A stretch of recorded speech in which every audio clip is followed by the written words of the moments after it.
¿En cuántas ocasiones has querido desaparecer para siempre?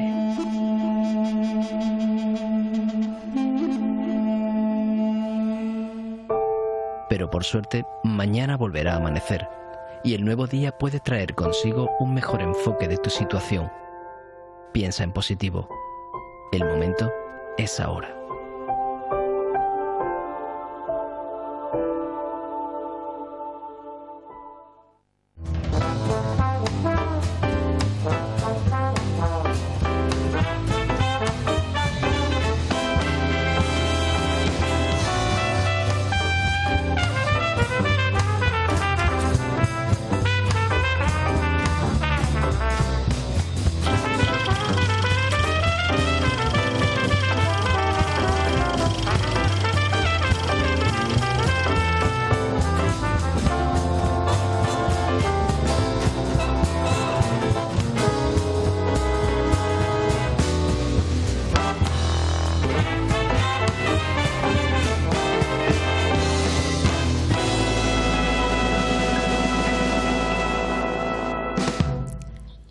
Bienvenidos a La Mujer del Siglo XXI.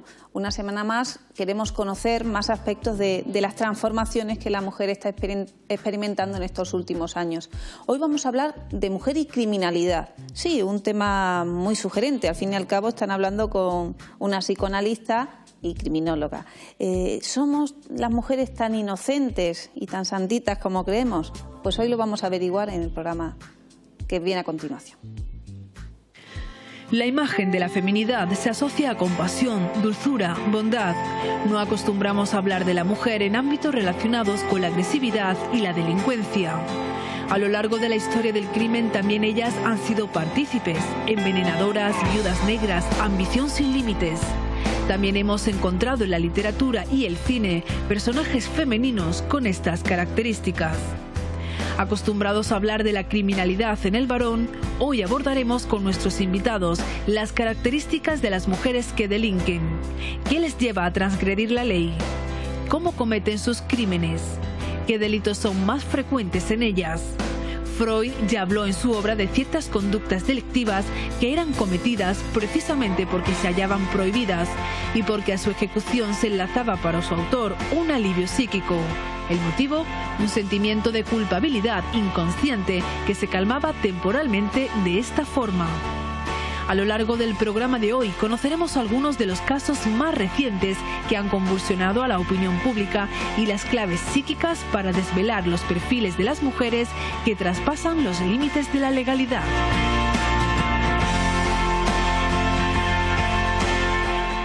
En nuestro programa no vamos a traspasar los límites de la legalidad, pero sí queremos conocer cómo son esos casos con los que la policía y los cuerpos de seguridad del Estado se encuentran, situaciones pues unas más terribles que otras, pero bueno, se trata de investigar quién lo ha cometido y de encontrar a esos culpables y que respondan ante la justicia. Por ello tenemos hoy a dos trabajadores, a dos especialistas del campo, a Juan Antonio O'Donnell, que es inspector jefe del Cuerpo Nacional de Policía, jubilado, colaborador de La Mujer del Siglo XXI. Bienvenido, Juan Antonio. Buenos días, Elena. Gracias por estar de nuevo con nosotros. Y nos acompaña también Francisco Vázquez, que es jefe del Grupo de Homicidios de la Guardia Civil de Málaga. Bienvenido, Francisco. ¿Qué hay? Buenos días. Muchas gracias por invitarme. Encantada de poder contar con dos especialistas en la investigación criminal y en encontrar a esos responsables de delitos que de alguna manera vosotros entráis ya cuando se han cometido, pero también desde el punto de vista de la administración y de la educación, pues se trata de evitar que acontezcan. Antes de pasar a conversar con vosotros, vamos a ver la primera parte de una entrevista que a lo largo de estos días he realizado a Salvador Ortega, que es jefe de la Brigada Criminal de la Policía, criminólogo y también uno de los pioneros de la Policía Científica Española. No es nada fácil relacionar a la mujer hoy día con determinados campos de la criminalidad. Pero tampoco podemos establecer que para la mujer sea una especialidad uno de los tipos de delincuencia, ni tampoco comportamientos que sean delincuenciales.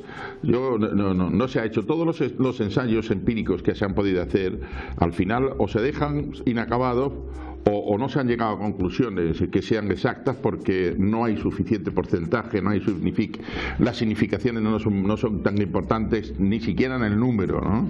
A la mujer la puede situar, hoy día la puede situar en los delitos sexuales, la práctica de prostitución, la puede situar también en el consumo y en la distribución o difusión de sustancias, de drogas y de sustancias que sean incluso medicamentosas que ella pueda proporcionar a los demás.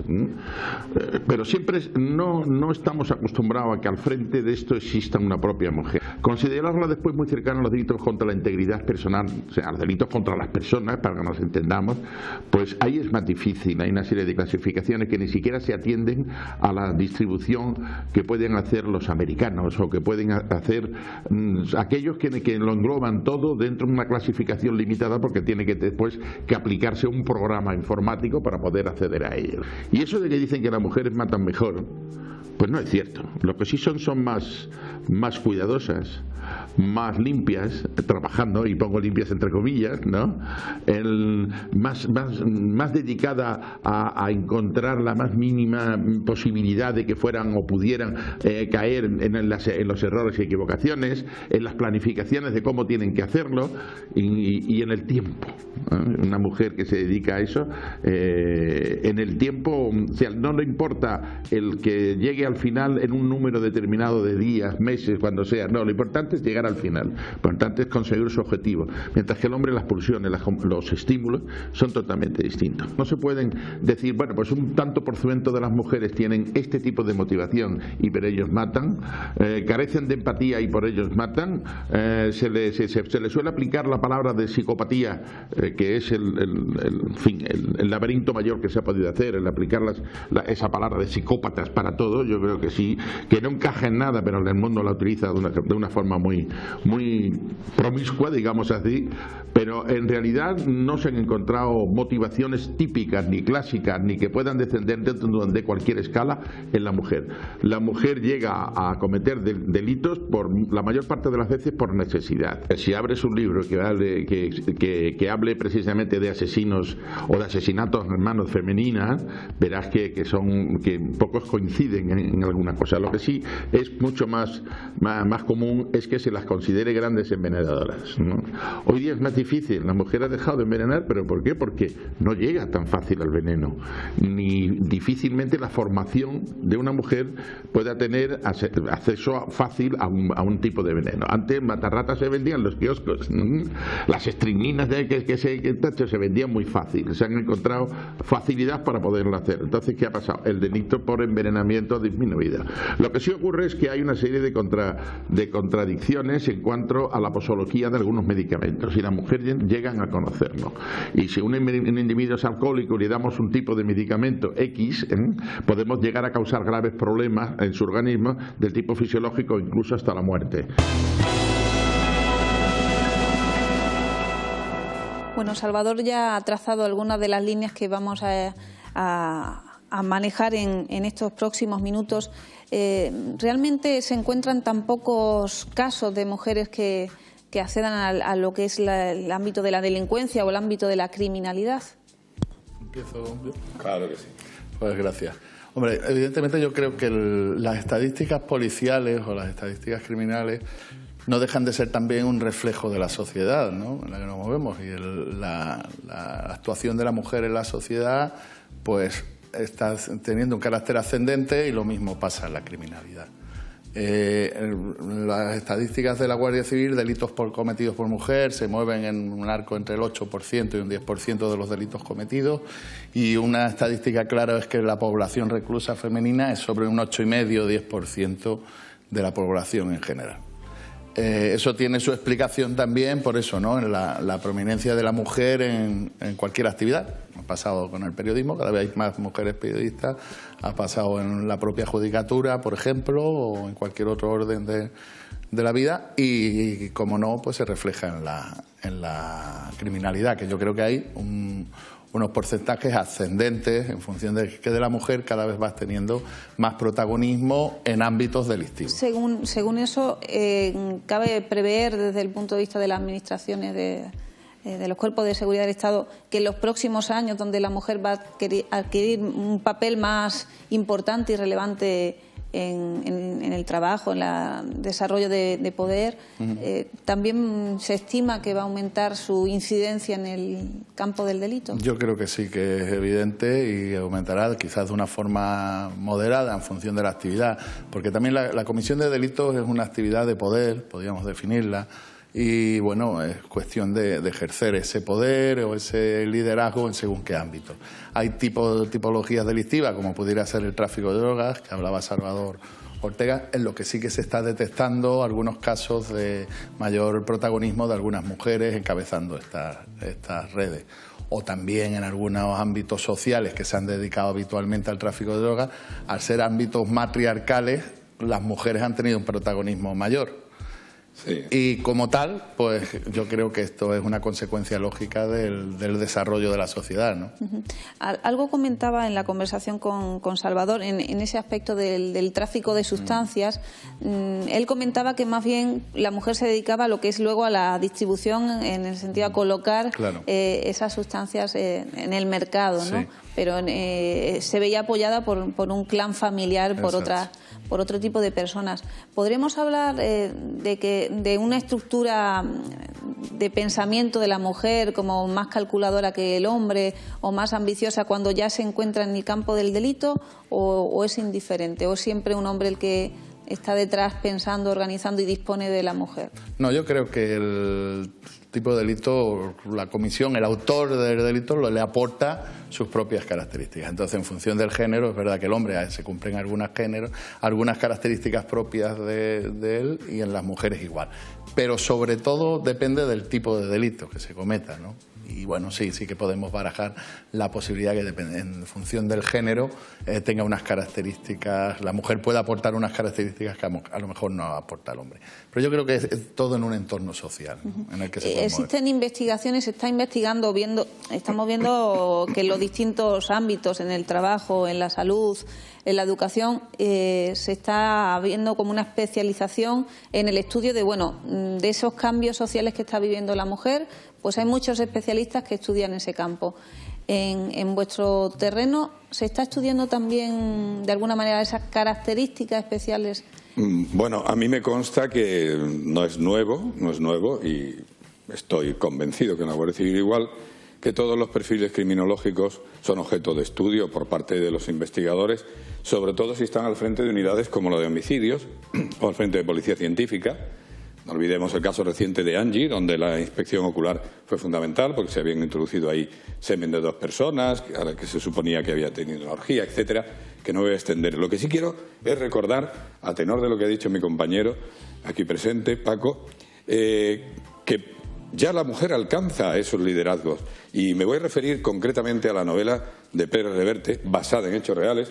Compañeros nuestros asesoraron al autor y la novela se llama La Reina del Sur. Claro, se cambiaron algunos protagonismos, pero ahí la cabeza de la organización criminal que dirigía ese tráfico de drogas era una mujer. Pero era una mujer con otro nombre y con otras características, pero en la realidad ocurrió.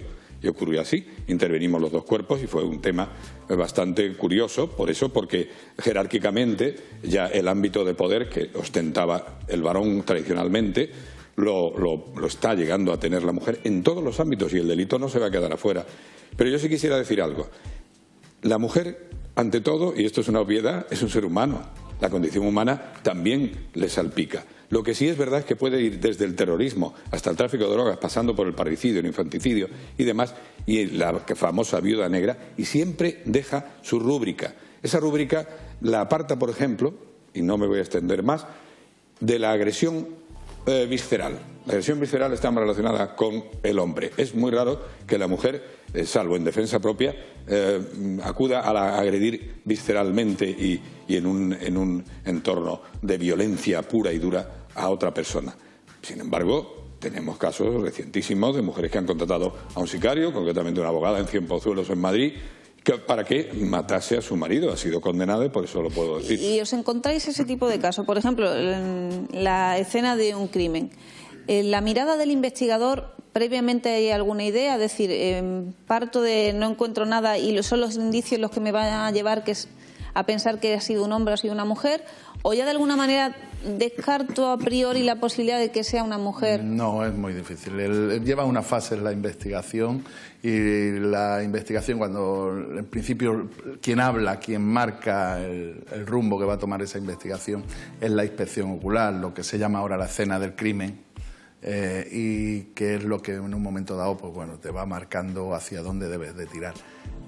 De ahí obtienes una serie de indicios, y que estos indicios se van convirtiendo en prueba y tal, y te va llevando hacia la persona que pudiera cometerlo. Es muy difícil desde un principio determinar. Claro, y luego añadiría yo, y eso lo sabe el de sobra, yo añadiría que es que las hipótesis son un abanico. Claro. Y en esos protocolos, los grupos de homicidios siempre empiezan por analizar el entorno. No claro. Puedes, como apuntabas muy sabiamente, diría yo, a priori, salvo casos muy excepcionales, porque cada caso es distinto, sí. No puede nada más llegar a la escena aquí y decir, ha sido un hombre, ha sido una mujer. No, porque además te estás autolimitando y tú tienes que tener una visión amplia. Sería como el mismo proceso científico, ¿no? Que no tienes que ir con ningún juicio previo. Y que no puedes llevar ningún prejuicio, porque lo más fácil es que cojas un camino equivocado.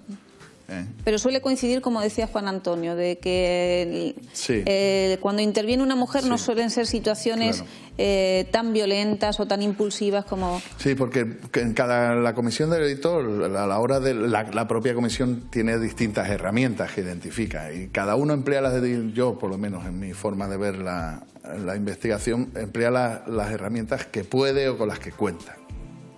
Entonces hay personas de grupos que son muy violentos porque saben emplear esa violencia, tienen acceso a armas o a medios que les permite ser violentos, y la mujer no siempre ha tenido acceso a este tipo de herramientas. Y la propia constitución femenina exactamente le impide tener un enfrentamiento directo. La musculación, digámoslo así, pues claro, por razones fisiológicas, las tienen los varones. Entonces, liarse a mamporros, vamos a ser muy coloquiales, es más difícil que ocurra a la mujer. Va a emplear otras herramientas que son las que le van a prevalecer, dar esa superioridad a la hora de cometer. Pero, por ejemplo, has dicho una cosa interesante, que es esa idea de pandillas o de grupalidad, que en nuestro país está cambiando eso, está viendo cada vez que eran más propios del latinoamericano, ¿no? Es decir, ¿la mujer ahí está teniendo un papel más activo? Bueno, van entrando poco a poco. Yo creo que en la misma medida en que se están implantando este tipo de pandillas o de grupos delictivos, ¿no? Pero en los que todavía mayoritariamente sus componentes son hombres, por la propia formación que ellos puedan tener y su propio además origen. Son sociedades menos evolucionadas que la nuestra, y lo digo con todo el cariño y todo el respeto, y son de algún modo, lo digo, insisto, con todo el respeto, más machistas. Es decir, que el ámbito de la mujer no ha llegado, como contábamos antes en la Reina del Sur, no ha llegado de una forma ostensible. Yo no conozco, no sé, Paco, que no conozco ninguna líder de esas sectas o maras o tal que sea femenina. Puede ser, si acaso, la amante, la amiga o muy influyente, pero el que da la cara como jefe, como líder, como protagonista, es un varón. Hasta ahora no. ¿Es más cinematográfico esa idea de un grupo de mujeres? Sí, bueno, se han dado en este tipo. También hemos observado que se están cometiendo estos delitos que los jóvenes graban también para definir su estatus y tal. Sí que se están empezando a observar agresiones femeninas a chicas, ¿no? Dentro de un grupo, de los mismos esos grupos. Los chicos se limitan a atacar a los chicos y observan y ríen y animan a las chicas a que se golpeen entre ellos. Eso sí que es verdad que se está dando. Y, por ejemplo, en otras ciudades, más grandes ciudades españolas, en el metro, por ejemplo, sí hay grupos tal vez de distintas procedencias de otros países donde sí hay ¿no? Se unen ciertas mujeres para la hora que utilicen la violencia o para cometer robos. Sí, bueno, eso ya es otra tipología de carteristas. Son bolsilleras. Por eso digo que todo depende de la tipología delictiva de la que hablemos.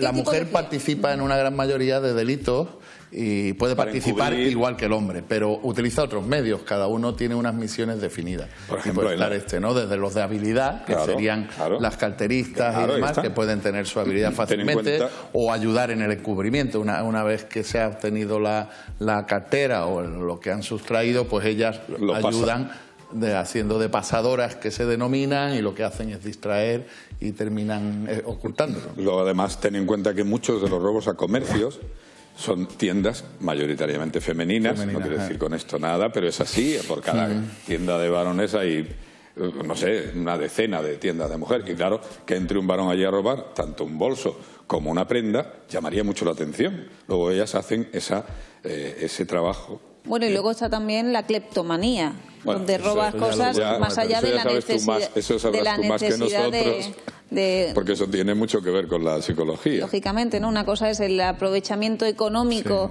de esas mercancías, y otra es todos los casos de mujeres y de hombres que roban simplemente por ese impulso a sustraer objetos que no son suyos, ¿no? Y en ese sentido, basta ir a un centro comercial para ver que hay más mujeres, sobre todo en horario laboral, que hombres, ¿no? En los mismos. Pero digo, yo creo que es eso, que en definitiva el papel de la mujer, que sea mayor o menor el número de mujeres que participan, depende mucho de la tipología. ¿Y qué tipología podemos enmarcar un poco para irnos el hurto, el robo al descuido, que se llama, cuestiones que requieren, primero, menos habilidad muscular y más habilidad de otro tipo, que pasan más disimuladas, y luego, por otra parte, en cuanto subes el escalafón y te vas situando en delitos más violentos y en delitos que tienen que ver con la agresión a las personas, empieza a desaparecer el porcentaje femenino exponencialmente. Claro. Si tú analizas los robos en comercios, que son ahora mismo una verdadera lacra para muchos establecimientos, pues sin embargo ocurre al revés. La mayoría, diría yo, no conozco la estadística, tú tendrás más datos, pero la mayoría de los robos en comercios hoy son protagonizados por mujeres. Sobre todo los que se hacen al descuido. Si son robos con violencia, lo normal es que lo emplee el hombre, porque él va a utilizar esa violencia, es consciente, porque es la herramienta que le va a dar la ventaja. Correcto. Simplemente es un uso de habilidades a la hora de cometer un delito. Muy correcto. Casos que os vengan a la memoria, que por ejemplo ha salido la imagen de Angie, ¿no? Que recientemente pues ha sido condenada, ya ha salido al juicio. Casos que son más mediáticos y llaman mucho la atención, ¿no? Y luego seguro que hay muchos casos menos llamativos o que han tenido menos repercusión mediática, pero que a nivel de los investigadores pues también pueden llegar a ser. Ahí ya digo, el caso, si hablamos de delincuencia en general, ha hablado del caso de la Reina del Sur, que se vio refrendado después con un caso que se dio en Madrid, que investigó la policía sobre una traficante de cocaína que dirigía una red bastante grande y era una mujer. ¿Eso es más propio de España o digamos es una estructura que yo creo que lo estamos importando de otros países? El tema del un poco los flujos y los flujos de drogas. Que era más propio de otros países, ¿no? Pero es que las organizaciones criminales, y estará Paco de acuerdo conmigo, han evolucionado enormemente. Hace 20 años decía, esto es un grupo francés, esto es un grupo italiano, esto es un grupo... Hablo en general porque en todos los países ocurre, pero ahora cada uno tenía su especialización. Tú desorganizas un clan delictivo y te encuentras que hay 3 nacionalidades, 4 nacionalidades, de modo que eso cambia. Ahora, lo que sí tú dices, y antes Ortega yo discrepaba cordialmente, que me perdone mi compañero, cuando dice que no queda impune el crimen femenino, pues fíjate tú, en el caso de Angie ha habido quien apuntaba a que se debía de haber investigado la muerte de su exmarido y la muerte de sus padres. Luego, yo ahí voy a un tópico que tiene que decir, ¿existe el crimen perfecto? No, existe la investigación incompleta o mal hecha. Y a las pruebas me remito. ¿Cuántas veces vemos que se retoma un caso que se archivó? Me estoy acordando ahora ese caso que enterró a la mujer y a los hijos en la provincia de Huelva, me parece que ha sido, que 12 años después se han exhumado los cadáveres de allí y se ha condenado al autor en este caso. Bueno, incluso hay muchos ámbitos, como el familiar, que es algo más privado, claro, donde también se llevan a cabo delitos. Que hay en ese tipo de delitos, igual que los delitos, digamos, violentos que afectan a las personas. Hasta ahora hemos estado hablando de delitos contra la propiedad o delitos de menores. Sí que se podría dar una tipología más que definiera más a la mujer, ¿no? Que la mujer pudiera encajar más como autora. Es verdad que hasta ahora se ha investigado poco delitos de mujeres, quizás porque, bueno, hasta hace un tiempo ya ya ha pasado. Bueno, pues sí, que podía haber hasta cierto paternalismo a la hora de investigar, o un paternalismo incluso judicial, ¿no? Que, bueno, pues se pasaban en algunos delitos menores y tal. Y después se comprobaba con el tiempo, oye, que la mujer había sido la autora y no sabía investigar. O cómplice, exactamente. O se daba en los casos de una investigación de muy difícil de acuerdo, la inducción. Que sí que es verdad que la mujer podía cometerlo más a la hora de ir convenciendo o cuando se cometía tal. Entonces, en estos delitos de personas, pues claro, las agresiones y tal, pues ¿en qué entorno se dan? Se puede dar la típica agresión que conocemos de la cuidadora que golpea o maltrata a los niños, que tiene bajo su custodia. Pues más normal que sea un delito de comisión por mujeres, puesto que son una gran mayoría de mujeres las que se dedican a esa actividad. Yo no me atrevería a decir, pero lo cometen porque se dan la mujer unas condiciones. Si existe, yo las desconozco y ya digo que no me atrevería a... Pero sí que es un delito que... Claro, y también se encuentra en trabajadoras de centros de cuidado de personas dependientes, muchas circunstancias que, claro, justamente por las características de las personas a las que están a tu cuidado, puede coincidir un perfil despiadado de alguna manera. La muerte por compasión se está dando tanto en determinados ámbitos de la medicina. Por compasión, como, entre comillas, claro. Sí, muerte por compasión, como se le denomina, como todos sabemos. Quiere decir que es que estas personas, hombres o mujeres, luego justifican su actuación de que le pusieron una dosis mayor de la medicina, sabiendo de que, porque el abuelito estaba ya muy malito y había que acabar con su sufrimiento. Desde eso hasta los infanticidios que se están cometiendo por repugnante que resulten, siempre que un padre o una madre mate a sus hijos. Tradicionalmente se condenaba con una condena social muy viva la actuación del hombre, porque se pensaba que la mujer no podía cometerlos. Y tenemos el caso recentísimo, una británica que estaba en un hospedaje por la costa de Levante, pues se ha demostrado que mató a sus 3 hijos sin que le temblara el pulso. Claro, y la opinión pública hay como que desestima esa posibilidad de que una madre...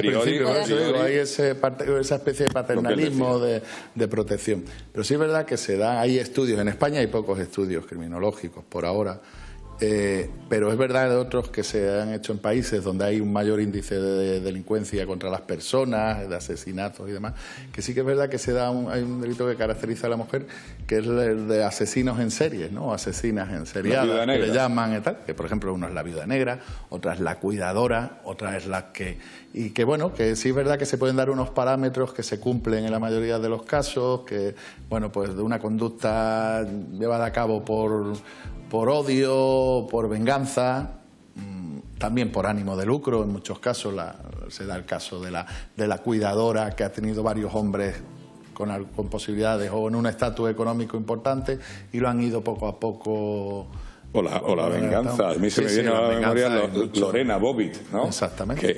Que sabemos esos son delitos propios que sí que es verdad que se podían meter en un perfil psicológico de mujer. Justamente asesina. Para conocer un poquito más de perfiles y luego iremos complementando, tenemos al otro lado del teléfono a nuestra compañera Alejandra Amenasa, que es, como ustedes saben, psicoanalista de Grupo Cero, también es médico especialista en medicina interna, ya nos ha acompañado en muchas ocasiones aquí en el programa y hoy queremos que también esté para hablarnos de mujeres que delinquen y también de mujeres con este tipo de perfil que aparecen en la literatura, por ejemplo. Bienvenida, Alejandra. Gracias, Elena. Muchas gracias. Tenemos aquí a estos 2 especialistas de la investigación criminal que les animo y les invito a que puedan realizarte alguna pregunta. Pero bueno, como psicoanalista y también como gran lectora y gran escritora nos podrás ilustrar de muchos personajes de la literatura donde se ha tomado ese perfil de mujer asesina, ¿no?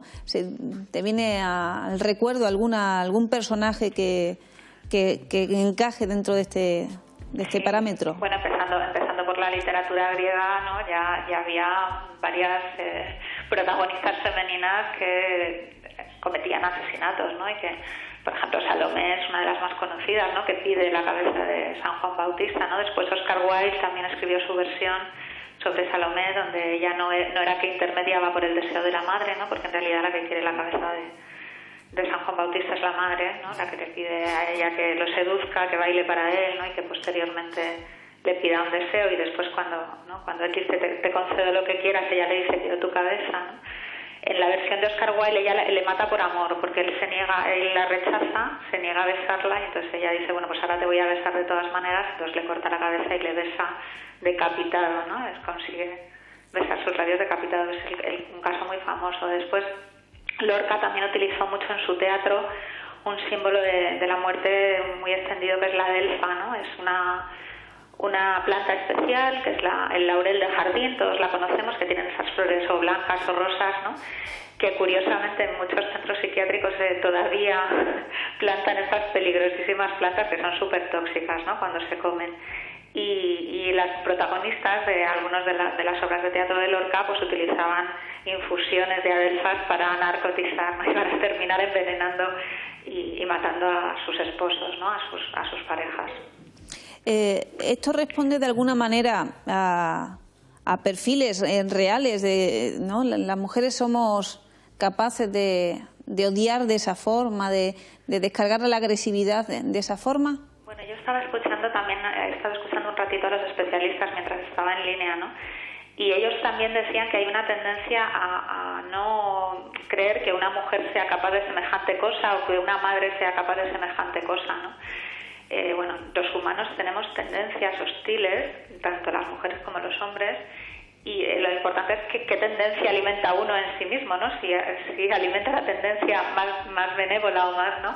O la tendencia más hostil, ¿no? ¿A quién le da de comer? Y evidentemente las mujeres, lo demuestra la historia, han cometido asesinatos siempre, han cometido infanticidios, ¿no? Han sido grandes envenenadoras, ¿no? El arte del veneno era muy extendido, ¿no? La Mata Hari, ¿no? Todas las espías internacionales que tenían. También, Alejandra, por el acceso que han tenido históricamente a la preparación de los alimentos. Claro, tiene mucha vinculación con ellas, son las que manejaban y si no manejaban directamente la cocina, pues manejaban al servicio, ¿no? Que era el que cocinaba, entonces bueno, era más fácil el acceso ahí al envenenamiento. Si la mujer de alguna manera es la que da la vida, ¿se siente impune a la hora de quitarla? Es decir, ¿se cree con un derecho superior al que pueda tener, por ejemplo, un hombre a la hora de decidir sobre la vida de otra persona o de sus hijos o de sus familiares? Cuando son familiares directos podría ser, ¿no? Porque es un error también concebir que los hijos son de uno. Los hijos uno los tiene y los hijos son del mundo, ¿no? Tienen que salir de la casa, formar otras familias, ¿no? Uno los educa y los cría, pero la familia es nada más que el núcleo donde se les educa, pero no son propiedad de uno. Y esta idea de que los hijos son propiedad de uno puede llevar, ¿por qué no?, al asesinato, igual que el asesinato, ¿no?, el maltrato entre un hombre y una mujer. Cuando llega al asesinato, él tiene que creer que ya es suya para poder matarla, ¿no? Claro que sí, hay un sentimiento de propiedad. En la melancolía también se produce en algunos casos graves lo que se llama el suicidio altruista, donde, por ejemplo, la madre se suicida, pero antes ha asesinado, por ejemplo, a sus hijos. ¿Cómo se puede hacer frente a situaciones así? ¿Cómo puede una mujer llevarse por delante a sus hijos? O también está el síndrome de Medea, ¿no?, donde para hacer daño a tu esposo matas a sus hijos como lo más querido por él, ¿no? ¿Cómo puede pasar eso? Bueno, digo, la venganza, somos todos capaces de vengarnos, ¿no? Realmente las personas normales renunciamos diariamente a la venganza varias veces, ¿no? En la frase te mataría la hemos dicho todos, pero claro, una persona psíquicamente sana sabe dónde está la diferencia entre la fantasía y la realidad y sabe que una cosa es decir te mataría y otra cosa pasar a la acción y matar al otro, ¿no? A lo largo de los programas estamos viendo que la mujer está conquistando más campos y en alguna manera está sumando actividad o, entre comillas, masculinidad a su disponibilidad de acciones. En esta revolución femenina, ¿nos estamos acercando más a esa posibilidad de transgredir las normas o la ley, o no tiene nada que ver? Bueno, yo espero que no, y no lo creo así, ¿no? Quiero decir, hombre, también esta pregunta puede derivar de un momento donde en el cine hubo una revolución, una auténtica revolución en el cine norteamericano en cuanto a que la mujer se pudo mostrar más seductora. Incluso hay películas como La divorciada, ¿no?, donde ella se divorcia por una infidelidad de él, ¿no? Es decir, la mujer empieza a hacer cosas muy inusuales para una mujer en el cine. Es una época brillante del cine norteamericano, y ahí también empieza a haber villanas, ¿no?, a haber mujeres malas y mujeres asesinas y mujeres que son capaces de matar. Pero yo creo que la revolución femenina no necesariamente tiene que llevarnos al aumento de la delincuencia, ¿no? Más bien hay un movimiento social ahora donde los crímenes quedan impunes, ¿no? Uno se salta la ley como quiere, y luego, tenemos ahora mismo un ejemplo en el gobierno actual, ¿no?, donde ha habido varios imputados por cuestiones de corrupción y no se ha llevado a cabo un castigo a ese delito, ¿no? Entonces, bueno, esto yo creo que está, diseminando la idea de que es bueno delinquir y que encima no te van a castigar, ¿no? Entonces yo creo que eso es más grave, ¿no?, que el movimiento de revolución femenina que se está llevando a cabo, y que por supuesto no va a llevar a la mujer a que delinca más, ¿no? Y esto proporciona el aumento de la delincuencia tanto en hombres como en mujeres, no específicamente en mujeres. Juan Antonio te quiere hacer una pregunta. Buenos días, doctora. Buenos días. Primero felicitarla porque yo siempre he sostenido que las disciplinas importantes que ayudan sobre todo a los investigadores policiales vienen de la mano del psicoanálisis, de la mano de la psicología y, por supuesto, de la medicina. Y dicho esto, yo vengo sosteniendo que, por ejemplo, en el caso de la edad, y ahora verá dónde quiero llegar, se tiene por sabido, y es muy habitual, pensar que el menor, y en este caso para nosotros el menor delincuente, bueno, por el mero hecho de ser menor, pues ya es inocente en su actuación, y que el mayor, el anciano, es bondadoso. Y yo he luchado reiteradamente contra esas dos cuestiones, porque la maldad existe, y en un ser humano que tiene 17 años y 6 meses sigue siendo, si ese es un componente de su personalidad, sigue siendo para mí tan responsable cuando ha cumplido 18. Yo siempre he pedido que se haga una valoración psicológica en relación a la madurez. Y en este orden de cosas pregunto, usted como médico y como psicoanalista, ¿qué opina? ¿Se puede entender también el tema, de la sexualidad del sospechoso como una circunstancia más, o va a condicionar, como creo que actualmente condiciona, las investigaciones por el mero hecho de ser hombre o mujer? Pues eso es muy interesante la pregunta que me haces, me parece súper interesante. Primero por los prejuicios a los que nos tenemos que enfrentar, que como tú has dicho, una mujer no puede ser una asesina, una madre no puede ser una asesina, que eso no es cierto, de hecho se demuestra históricamente que no lo es, o un menor no puede asesinar. También es verdad que hay ciertas cuestiones sociales, como por ejemplo que la justicia siempre ha sido una mujer, es decir, mitológicamente está representada por una mujer, etcétera, etcétera. Entonces es como que ella es justa, ¿no? Y eso no es cierto, no todas las mujeres son justas porque la justicia sea una mujer de alguna manera, ni todos los niños son santos. De hecho, Freud vino a descubrir eso, que los niños también tienen sexualidad, ¿no?, que los niños también tienen una vida afectiva tan amplia como la del adulto. Entonces sí, es interesante cómo esos prejuicios pueden influir en las investigaciones, por supuesto que sí, ¿no? Un investigador que piensa que las mujeres no son capaces de hacerlo tiene las pruebas delante y no puede ver que esa mujer es la asesina, ¿no? Muy cierto.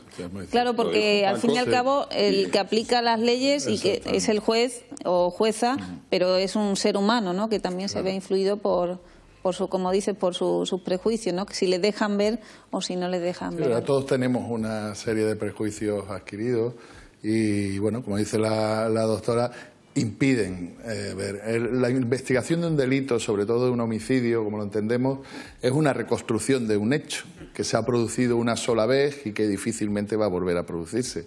Otro tipo de delitos, la investigación se basa en la reconstrucción de una actividad que se suele dar habitualmente y permite al investigador avanzar. Pero en el homicidio es un hecho que se produjo y hay que reconstruirlo. Y la forma más fielmente de reconstruirlo es, pues utilizar todas las herramientas al alcance, que la mayoría de ellas están en el lugar donde se ha producido el crimen. Por eso el paralelismo que antes hacía Elena, y que la doctora también ha corroborado, de situarnos frente a la escena del crimen, igual que se sitúa el psicoanalista frente a su paciente, sin prejuicios. Porque es que los prejuicios son, como decía Paco, un telón que no te dejan ver más allá. Es así. Y Alejandra, justamente la ley no es algo natural, digamos que es una producción humana. Y una de las leyes más fundantes y más importantes para la civilización es la ley de no matarás, ¿no? Claro, Debe ser que es uno de los deseos más extendidos para el humano, ¿no? Exactamente. Por eso decía antes, ¿no?, que todo el mundo, todos que tenemos ganas de vengarnos varias veces al día y renunciamos a ellas, ¿no? Y todos decimos varias veces al día o pensamos la frase a este le mataría y no matamos, ¿no? Quiero decir que es un deseo muy extendido, por supuesto, pero es que la civilización es la civilización del deseo, ¿no? No podemos hacer lo que deseamos. El instinto cainita, ¿no? Que se llama así. Y una última pregunta. En muchas ocasiones el hecho de cometer un acto fuera de la ley, un asesinato o un hurto o cualquier otra actividad, puede llevarnos a pensar que uno necesariamente, porque ha traspasado esa línea con la legalidad, ¿vas a volver a hacerlo una y otra vez o no tenemos por qué dejarnos llevar por ese prejuicio? No necesariamente, pero yo creo que algunos asesinos en serie de alguna manera caen en ese lugar, ¿no? Cuando conocen el goce del asesinato primero no pueden más que volver a repetir y repetir y repetir, ¿no? Y sí es verdad que algunos asesinos en serie ese puede ser el mecanismo, pero en general una persona que ha cometido un asesinato no tiene por qué seguir cometiendo más asesinatos, ¿no? Francisco quiere... Sí, al hilo de lo que dice la doctora, es verdad. Hay también otra creencia muy extendida, es que el homicida no puede vivir con su homicidio. Pues sí, puede vivir y muchos años. Hay gente que comete un delito y puede estar de homicidio y puede estar 20 años hasta que lo descubran, llevando una vida lo más normal, la vida típica, sin que esa supuesta mala conciencia le permita. Claro, que hay una variabilidad muy amplia. No podemos pensar que todos los sujetos somos iguales, ni mucho menos todas las mujeres iguales tampoco. Por eso. Muchísimas gracias, Alejandra, por ilustrarnos en este campo y nos vemos próximamente también en el programa. Gracias a vosotros, un saludo al público de la mujer en el siglo XXI y gracias a los especialistas también que han compartido. Gracias a usted. Gracias. Recordarles que el programa también lo hacen ustedes y por eso tenemos un correo electrónico para que nos puedan enviar sus sugerencias, sus ideas, sus felicitaciones. La mujer del siglo XXI @mijascomunicacion.org. Y también tenemos un blog que pueden visitar y pueden visualizar todos los programas que se han estado emitiendo hasta el momento. Es tvmujersiglo21.blogspot.com.es para que que se hagan fan del programa, seguidores y ya digo, hay muchos temas que todavía queda mucho campo por trabajar. Sus preguntas, sus intereses son muy importantes. Y antes de continuar con nuestros invitados, quiero ver la segunda parte de esa entrevista a Salvador Ortega. Podemos tener, sin embargo, también la mujer que utiliza armas. Pues normalmente las compañías en las mujeres tienen una actuación muy especial. O sea, la mujer es muy difícil que actúe sola. Suele actuar casi siempre con un entorno familiar. O sea, o la ayudan los hijos, los familiares, amantes que pueden estar dentro de lo que es el problema sexual, pero casi nunca solas. O sea, una mujer no se programa para poder matar sin empatía y sin... No son ese tipo de pulsiones, no son ese tipo de manifestaciones y ni siquiera de impulsos que queden incontrolados. Yo incluiría, a pesar de que esto no me va a hacer crear muchos amigos, pero bueno, incluiría que el trato psicológico que la mujer muchas veces comporta y comparte con la pareja o con la persona que esté cerca de ella, del otro sexo, puede llegar al final a producir graves estragos, naturalmente, solamente en la voluntad y en el cerebro de una persona. Nos encontramos con unas situaciones verdaderamente muy malas para poderlas investigar, y la mayor parte de los crímenes que están en el aire y que han quedado como crímenes perfectos, que yo no creo en ello, que para mí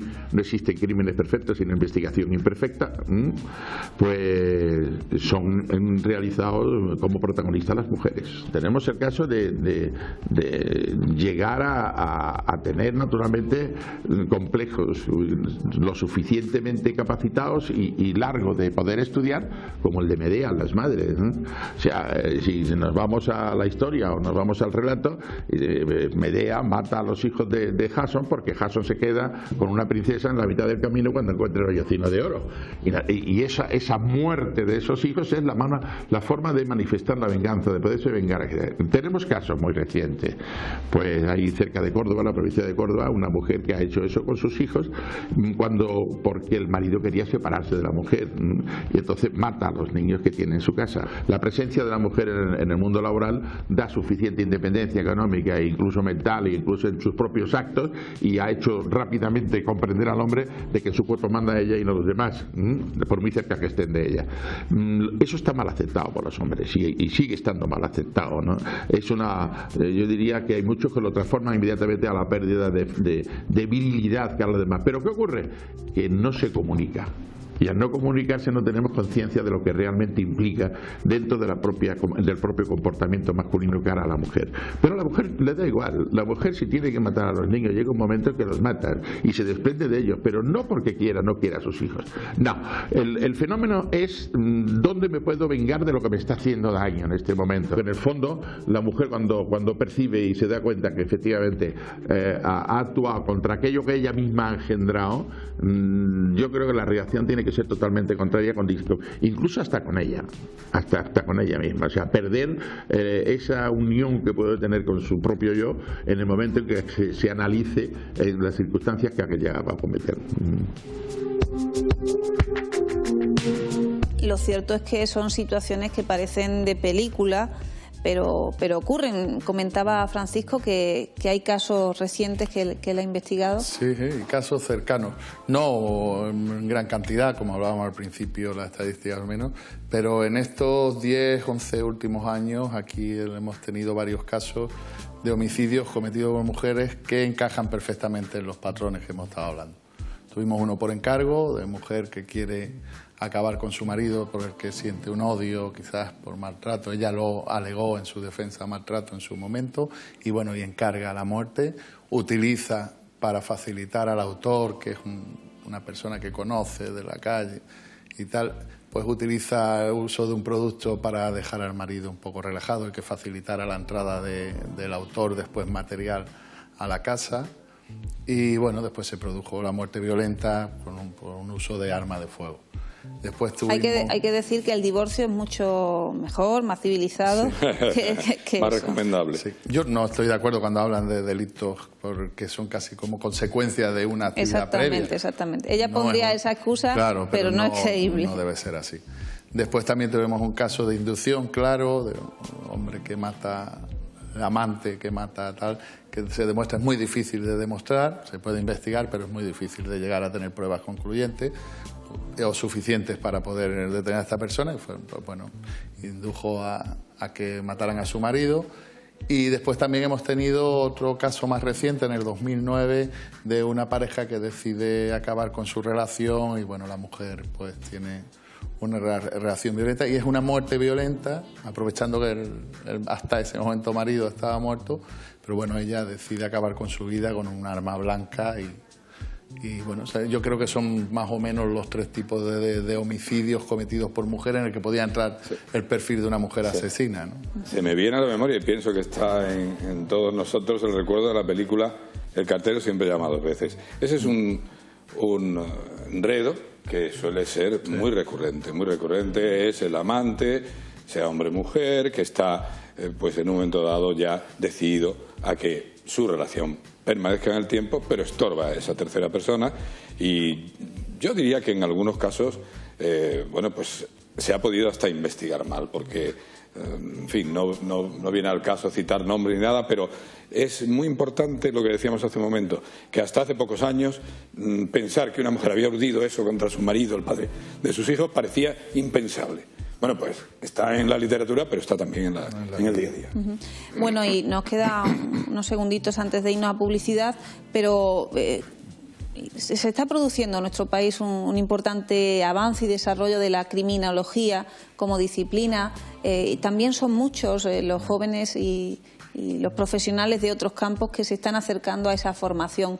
Debe ser también que en esa evolución vuestro trabajo se va a hacer de alguna manera más complementado por las distintas especialidades, ¿no? Multidisciplinar, claro, tiene que ser multidisciplinar. Desde el campo del derecho, la medicina legal ya venía ilustrándonos desde que estudiábamos, ¿verdad? Sí, sí. Además, la investigación con el tiempo se va convirtiendo cada vez en una actividad más científica también, ¿no? Más empírica.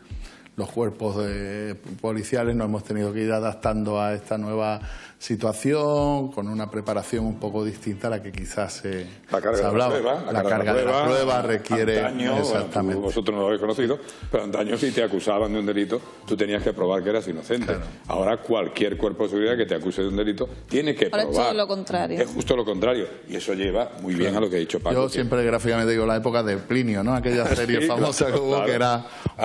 Exactamente. Y hoy en día pues requiere cada vez la tendencia a eso, que sea una investigación con una parte cada vez más importante científica. Lo que pasa es que no es como en las películas o en las series. Eso es lo que me refería.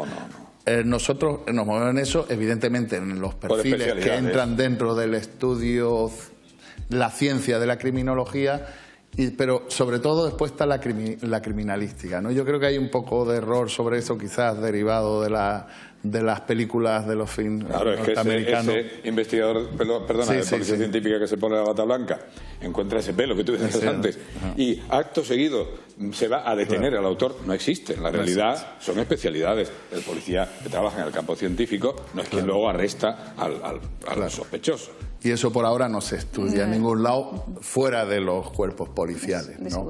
Y tampoco es una actividad que dé ese resultado inmediato, que está muy bien porque valora y pone en valor, que se dice ahora mucho, la actividad policial, pero después también cuando vamos al escenario donde ha ocurrido, tenemos que lidiar con eso. Es todo muy rápido, la realidad no es tan rápido. Es decir, mira, somos mucho más lentos porque esta actividad es mucho más lenta. Ni somos todos tan guapos como estos las señores. Luces científicas tienen un uso muy bueno, que evidentemente cada vez se utiliza más, pero no tiene ese uso que vemos. Bueno, nosotros nos tenemos que ir a publicidad, pero estamos enseguida de vuelta con ustedes. ¿En cuántas ocasiones has querido desaparecer para siempre?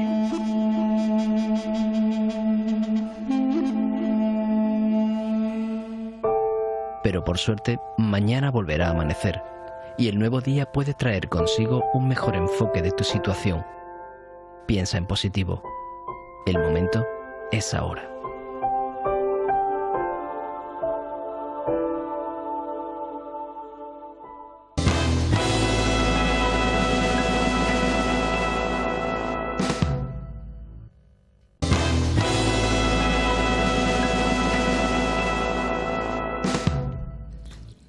Tenemos con nosotros a Francisco Álvarez, médico forense y criminólogo. Bienvenido, Francisco. Buenas tardes. Gracias por estar con nosotros. Pero antes de dar paso a nuestro invitado, vamos a ver la entrevista que hace unos días realicé al doctor José Cabrera, también psiquiatra y médico legal. El papel del médico forense en la investigación criminal en el siglo XXI es aquel que le corresponde a un profesional de la medicina que le tiene que dar al juez todas las respuestas que él hace. Da igual que sea un crimen, que sea una custodia de hijos en una separación matrimonial, que sea una anulación, una invalidez laboral. Ese es el papel del médico forense hoy en el siglo XXI. Bueno, cuando hablamos de la agresividad, ya sea en el hombre o en la mujer, hay algunos tópicos que son casi leyendas urbanas. La mujer tiene una agresividad igual que el hombre, pero de menos intensidad. ¿Por qué? Porque biológicamente y evolutivamente el hombre es el que ha tenido que pelear para conseguir la comida, para evitar que el enemigo le venza y en luchas tribales. Y la mujer, mientras tanto, estaba en la choza, en la cueva, en el castillo. Pero la mujer tiene también su agresividad, una agresividad más latente, una agresividad más psicológica, un mecanismo de adaptación al medio diferente, distinto. No es la agresividad física, es decir, el hombre se suicida pegándose un tiro con la escopeta, la mujer se toma pastillas. El hombre mata a la mujer con un puñal, la mujer es capaz de envenenar. Es decir, son mecanismos distintos porque cada género es diferente. En España, por poner un ejemplo, porque la pregunta que hay en el aire es ¿qué puede llevarle a una mujer a asesinar? Hay unos 1000 homicidios al año. Y de estos 1000 homicidios, prácticamente las 3/4 partes o más las cometen los varones, estos actos lesivos con muerte. Pero hay un porcentaje pequeño que son las mujeres las que están detrás de esta muerte. Y la pregunta es, por lo tanto, ¿qué puede llevar a la mujer a matar a otro? Pues muchas cosas, pero las cosas de siempre. El miedo, los celos, el odio, la enajenación mental, las drogas, situaciones extremas, incluso defensa de la propia vida. Es decir, la muerte del otro por parte de la mujer siempre encierra un móvil, salvo que haya una grave enfermedad mental y entonces tendríamos la muerte, digamos, inmotivada. La pregunta típica de CSI, digamos, es ¿qué podemos ver en un cuerpo que nos pueda indicar que el que ha matado es hombre o mujer? Y la respuesta es ningún signo especial revela que el asesino es un hombre o una mujer.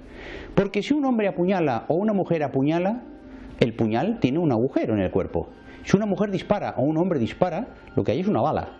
Pero no hay un elemento al que agarrarse para definir en un cadáver que este cadáver es objeto de una muerte por parte de una mujer.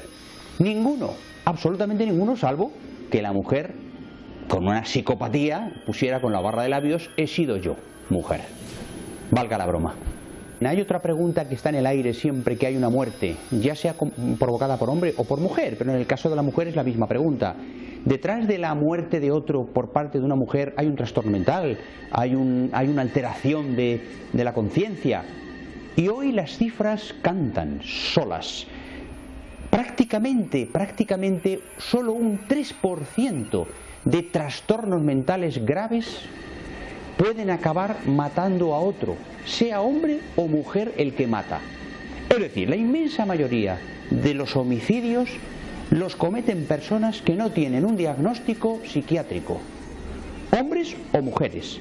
Ahora bien, esto no quiere decir que en el caso de la mujer, por ejemplo, no podamos ver el alcohol, no podamos ver drogas, no podamos ver situaciones de arrebato, unos celos muy intensos, miedo, desesperación, pero ya no estaríamos hablando de diagnósticos psiquiátricos. Esto es muy importante porque no podemos estigmatizar a las personas que padecen una enfermedad mental.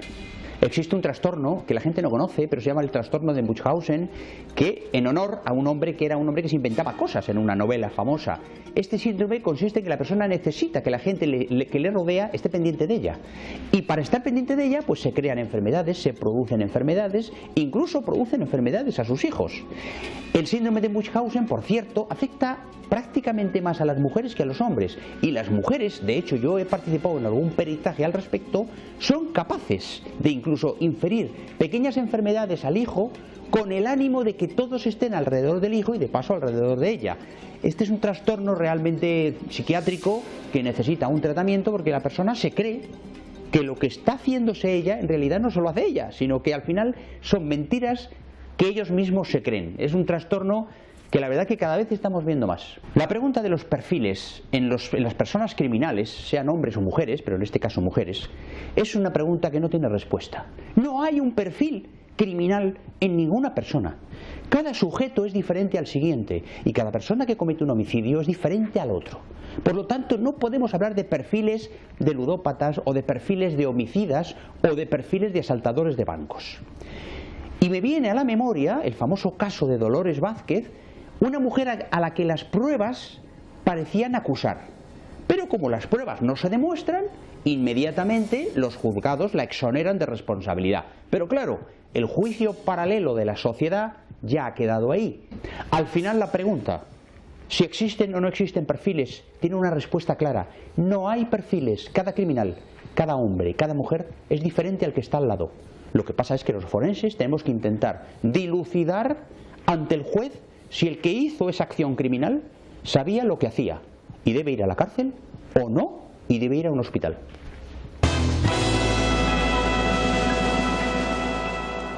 Ilustrativas las palabras del doctor José Cabrera. Tenemos a Francisco Álvarez, médico forense y criminólogo. Francisco, ¿cómo un estudiante de medicina elige ser médico legal? ¿Cómo se llega a esa elección? Bueno, muchas veces la elección viene condicionada por las circunstancias personales, porque se encuentra uno ante una especialidad que realmente es muy desconocida. Yo cuando entré en esto ya hace muchos años, era una especialidad incluso marginada, que no se entendía bien desde la propia medicina. Hoy en día las series de televisión, desde luego, han hecho un gran favor a la difusión de cómo trabajamos. Quizás no trabajamos de esa misma forma, pero sí que la forma de llegar es, bueno, pues dependiendo de cada personalidad. Quizás alguien que se ha encontrado cerca por su actividad cercana, porque sus padres han sido jueces o conocían fiscales o tal, han sabido acercarse a esa especialidad pues antes, ¿no? Porque en realidad nosotros no somos una especialidad. El médico forense es un cargo de la Administración Pública que depende exclusivamente del Ministerio de Justicia. En principio quizás es que no estamos bien encuadrados, ¿no? El público en general no sabe exactamente qué somos, dónde estamos y qué es lo que hacemos. Y si nos lo explicas un poco, lo podemos conocer. Bueno, ha entrado un poco en la materia, ha entrado el doctor Cabrera, compañero, conocido mío. El médico forense como tal, yo por ejemplo, mi encuentro con la medicina forense fue totalmente casual. Realizaba una labor de médico de urgencias en Estepona, precisamente. Y con ocasión de una muerte inesperada que entró en el servicio de urgencia y ante la carencia en ese momento en Estepona de un médico forense como tal, el juez recurrió a mí, cosa que está contemplada en la ley de enjuiciamiento criminal, ¿no? Que cualquier médico en cualquier momento tiene que prestar asistencia a la Administración de Justicia, ¿no? A partir de ahí, aquello me sorprendió, no me esperaba yo una cuestión así. Sé de algunos compañeros que le pasó una cuestión similar. Y me empecé a interesar por el tema, me pareció interesante y mis circunstancias personales me llevaron a interesarme a ver en qué consistía la medicina forense. Y la medicina forense consiste en que una persona se prepara una oposición que se compone de una serie de exámenes que se realizan en Madrid en la Escuela Judicial para el Ministerio de Justicia, al cual uno se prepara. Hay una parte legal, una parte forense y una parte de medicina general y luego un práctico, y una vez que uno aprueba esa oposición obtiene el cargo, que es como el cargo de juez o el cargo de fiscal, para el que se obtiene un destino determinado para trabajar en una parte de la Administración de Justicia. Hoy estamos hablando de la mujer en el ámbito de la criminalidad. ¿Has encontrado en tu práctica laboral, profesional, casos en los que la mujer haya sido responsable de un asesinato? Por supuesto, claro. Como decía el doctor Cabrera, la mujer como autora material, si nos ceñimos a la delincuencia en general y al asesinato en particular, participa afortunadamente poco. Digamos que si viviéramos en un mundo en el que la delincuencia estuviera regida por la mujer, estaríamos en un mundo más seguro. Es decir, la mujer en realidad en general comete pocos actos delictivos. La mayor parte de los actos delictivos que comete son de colaboración, de encubrimiento, no son tan activas a la hora del delito. Y en cuanto al asesinato pasa exactamente igual. Yo he tenido experiencias de asesinatos de mujeres, pero no directamente por ellas, sino inducidos, es decir, inducir a otras personas a que lo cometan, o lo cometen sobre circunstancias muy específicas, que a veces son propias de un ámbito femenino, pero que no siempre son así. Es decir, lleva razón el doctor Cabrera al decir que lo que entendemos por perfil no podemos establecerlo como tal. Lo que pasa es que estamos muy influenciados por lo que son las corrientes americanas, ¿no? Hay un elemento importante también, que es el tema de la imputabilidad.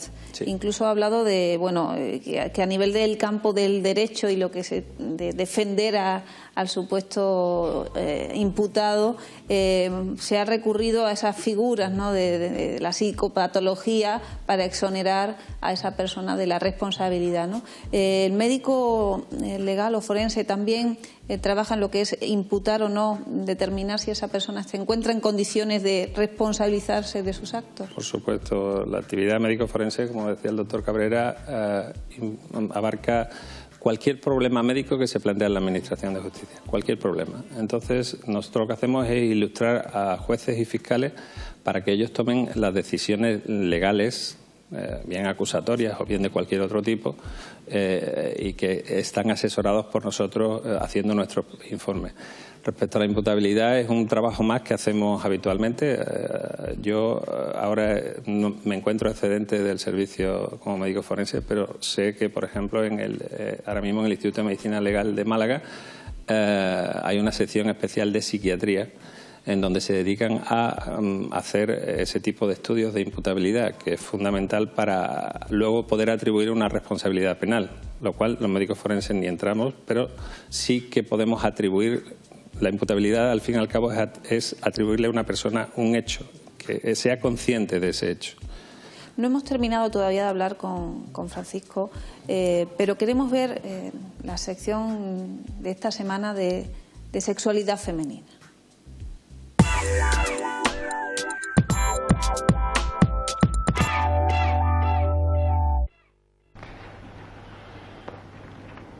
Estuvo bien la conferencia del otro día, ¿verdad? Psicología de la vida amorosa. Es que con Freud se entienden un montón de cosas que sin Freud serían incomprensibles sobre las relaciones de pareja. Suena el teléfono, me parece. Está vibrando. ¿Sí? Hola. Sí. Bueno, vale. Hasta luego. ¿Quién era? A mí nunca me ha sonreído así. Era un hombre, seguro. Sí, era un hombre. ¿Se lo has presentado ya a tus padres? ¿Qué quieres, aguarme la fiesta?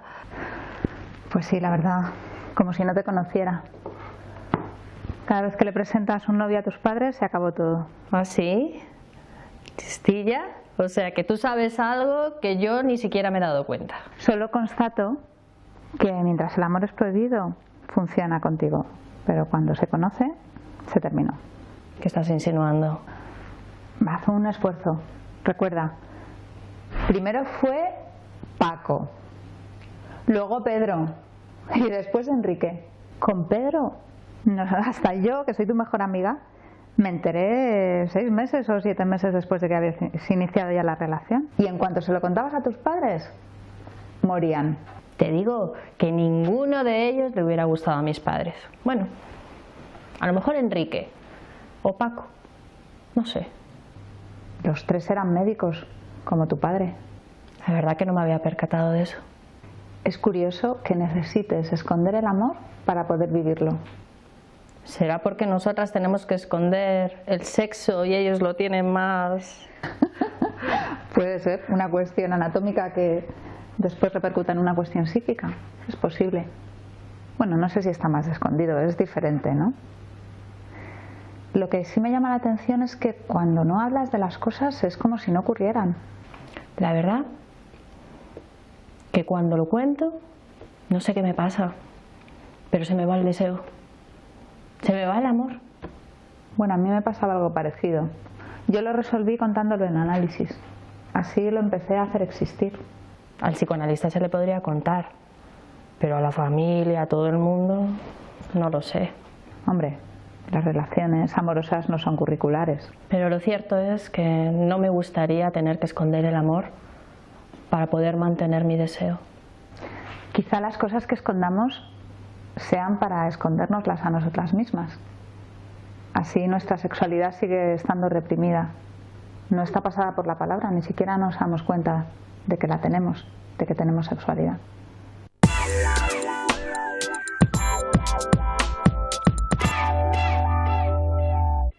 como hemos estado viendo a lo largo del programa de hoy, nuestros comportamientos, también los que transgreden la norma, tienen que ver con nuestra sexualidad, la propiamente humana, que va mucho más allá de la genitalidad.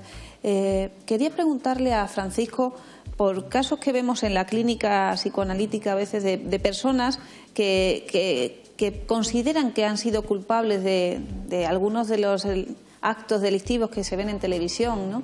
Incluso muchos llegan a las comisarías y se autoinculpan de los mismos sin haber tenido nada que ver. ¿Os encontráis con casos así? Sí, es curioso. Bueno, es curioso y además saber discernir hasta qué punto no se encuentra todo bajo un paraguas psiquiátrico, es decir, desde el punto de vista de un llamativo protagonismo ante determinados hechos. Porque hoy está claro que cualquier persona que se autoinculpa de determinados hechos tiene enseguida una trascendencia mediática muy grande, ¿no? Y bueno, a partir de ahí son capaces de elaborar conductas pues que intentan explicar aquel hecho en el que a veces se encontraban a cientos de kilómetros de distancia. Muy curioso. Bueno, hay un famoso caso conocido por todo el mundo, que es el de una catalana que no se autoinculpó de un hecho, pero sí que se hizo protagonista de cuando fueron derribadas las Torres Gemelas, que ha sido, nosotros lo estudiamos porque son cosas muy curiosas, las Torres Gemelas cuando fueron derribadas por el atentado famoso, que ella hizo que estaba allí, incluso tuvo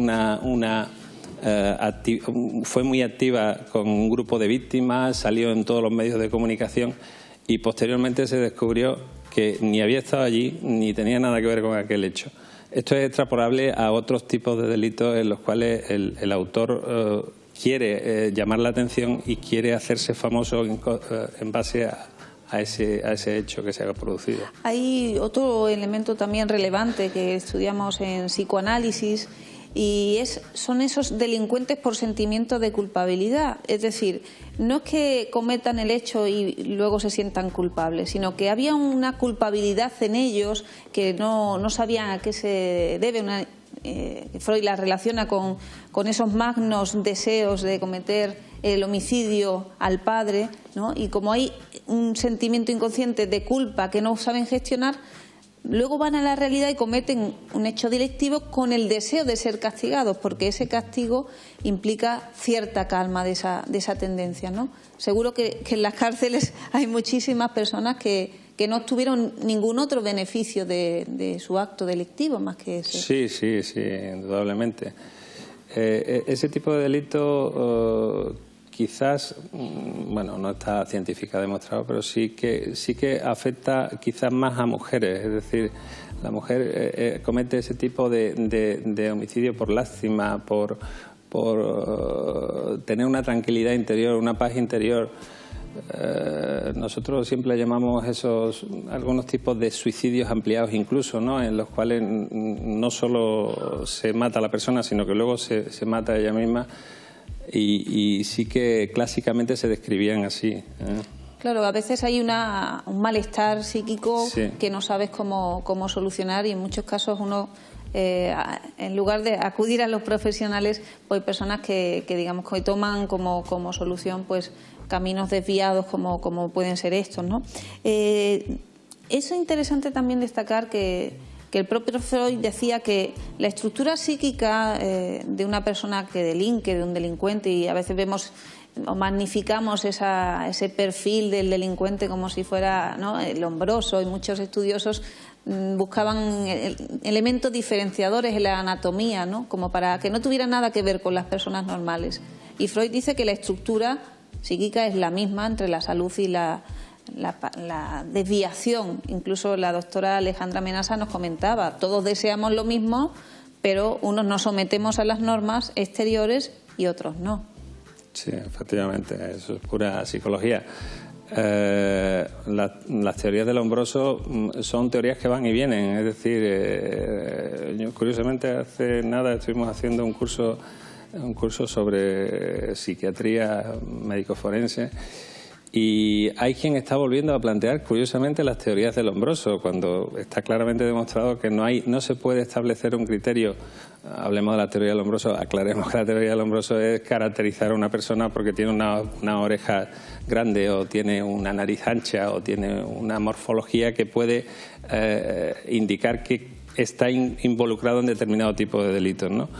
Entonces, bueno, pues está claro que esas teorías van y vienen, pero que las auténticas que están demostradas y científicamente constatadas son, como has dicho, las freudianas, es decir, que cada uno se adapta al hecho social según su caracteriología, ¿no? Su personalidad, ¿no? Claro, a veces con esa búsqueda de querer determinar el futuro y simplificar las cosas es fácil caer en esa idea de existen estos condicionantes, va a pasar esto, ¿no? De alguna manera la neurociencia también busca simplificar un poco el comportamiento humano cuando nunca se sabe cómo uno va a responder y todo está determinado por el futuro, no tanto por el pasado. Sí, bueno, yo quizás, bueno, de lo que voy conociendo, creo que gran parte de la respuesta a todo esto va a ser ahora lo que se va a hacer en los estudios sobre cerebro, ¿no? Que están tan de moda y que ahora van a invertir tantísimo dinero en saber cómo funciona realmente el cerebro. Que esa va a ser la puerta de apertura. Ese es el gran afán, ¿no? Ese es el gran afán de saber exactamente. Freud decía que no busquemos, que no está ahí. Pero se van a gastar muchísimos millones que otras personas necesitan para comer en simplificar, ¿no? En buscar en la anatomía las respuestas. Sí, sí. Bueno, de todas formas, ahí actualmente se están produciendo unos avances que, bueno, no vamos a decir. El encontrar una respuesta unívoca a eso es difícil, pero, por ejemplo, ya se están haciendo lo que se llaman las resonancias dinámicas, que sí que nos indican determinadas funciones cerebrales alteradas en relación con determinadas enfermedades psiquiátricas. Y parece que hay una vía de investigación nueva que es muy interesante. Bueno, nos hemos quedado sin tiempo para continuar hablando con el doctor Álvarez, pero la verdad que queda mucho camino también a la ciencia para investigar estos aspectos y muchos otros, y al fin y al cabo nunca debemos cansarnos de seguir investigando y de seguir conversando al fin y al cabo sobre estos aspectos. Agradecerle su presencia en nuestro programa y por supuesto invitarles a la próxima semana, donde vamos a hablar de mujeres militares, de mujeres que han decidido dedicarse profesionalmente a esa profesión que hasta ese momento pues había sido un campo propiamente masculino. Como siempre, invitarles a participar a través del correo electrónico lamujerdelsiglo21@mijascomunicacion.org y les espero la próxima semana, que les tomo paso lista y si no está me enfado. Gracias.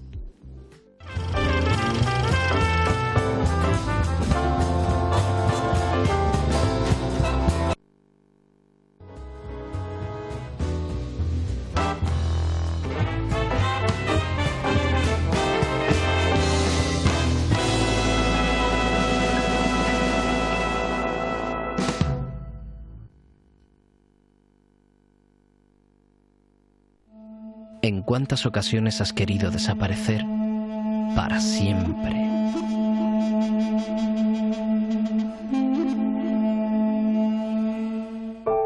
Pero por suerte, mañana volverá a amanecer y el nuevo día puede traer consigo un mejor enfoque de tu situación. Piensa en positivo. El momento es ahora.